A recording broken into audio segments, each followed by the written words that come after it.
Perampok kantor Pegadaian sekap 3 karyawati di toilet, digagalkan warga dan polisi di Jagaraksa.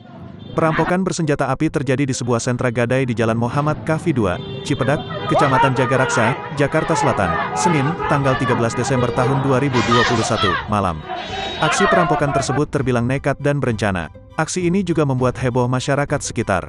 Warga di Jalan Muhammad Kahfi 2, Srengseng Sawah bisa dengan jelas melihat aksi polisi melumpuhkan pelaku perampok yang bersenjata airsoft gun.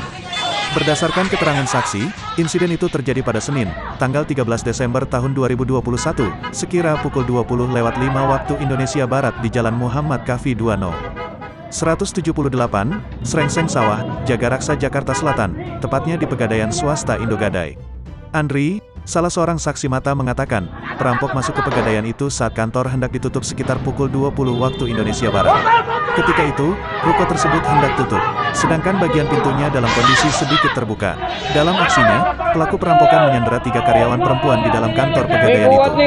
Saat 3 karyawan disekap di dalam toilet, pelaku mengambil sejumlah barang yang ada di ruko tersebut. Video yang merekam detik-detik penangkapan perampok bersenjata api itu viral di media sosial. Dalam video tersebut, 2 petugas kepolisian dibantu warga bekerja sama untuk meringkus pelaku perampokan. Andri mengungkapkan, perampokan di ruko Indogadai itu berhasil digagalkan setelah terpergok anggota polisi yang sedang berpatroli.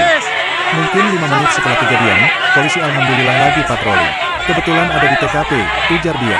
Seusai tertangkap, pelaku digelandang ke Polsek Jagaraksa untuk mempertanggungjawabkan perbuatannya. Berapa personel? Anjir. Ayo.